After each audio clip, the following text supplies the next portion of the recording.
लोकसभा चुनाव के दूसरे चरण में 26 अप्रैल को जालौर सिरोही लोकसभा सीट पर मतदान होने वाला है। जालौर सिरोही सीट पर भाजपा के लुम्बाराम चौधरी और कांग्रेस के वैभव गहलोत के बीच में सीधी टक्कर है। 2019 में हुए लोकसभा चुनाव में भाजपा के देवजी पटेल और कांग्रेस के रतन देवासी के बीच सीधा मुकाबला था।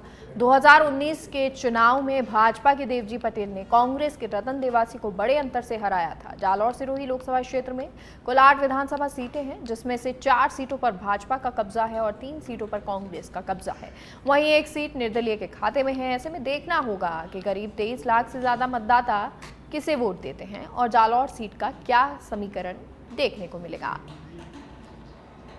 दूसरे चरण में होने वाले मतदान की अगर बात करें तो जालौर सिरोही का लोकसभा क्षेत्र का जो चुनाव है वो भी दूसरे चरण में होने जा रहा है। दूसरे चरण में 26 अप्रैल को यहाँ पे मतदान होगा।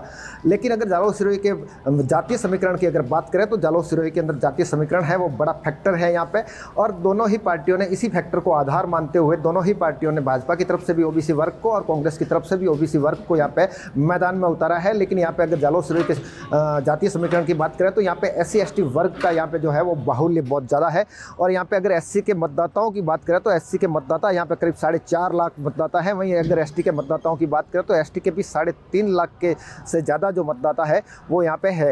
यानी कि कुल मिला के अगर बात करें तो SC और ST का जो मतदाता है वो करीब 8 लाख मतदाता की यहाँ पे जो संख्या है वो बड़ी तादाद में यहाँ पे संख्या मानी जाती है।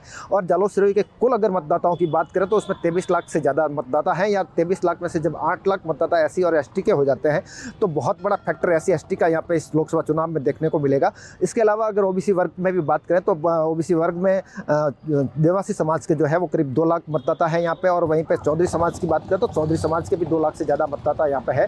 इसके अलावा भी जो छोटी छोटी जातियाँ हैं उन छोटी छोटी जातियों में भी यहाँ पे बहुत बड़ा फैक्टर है। लेकिन सबसे बड़ी अगर बात की जाए तो सामान्य वर्ग के अंदर जो राजपूत मतदाता है और जो ब्राह्मण मतदाता है उनकी भी यहाँ पे बहुत बड़ी संख्या है, और करीब 4 से 5 लाख के बीच में जो राजपूत और ब्राह्मण मतदाताओं की संख्या बताई जाती है।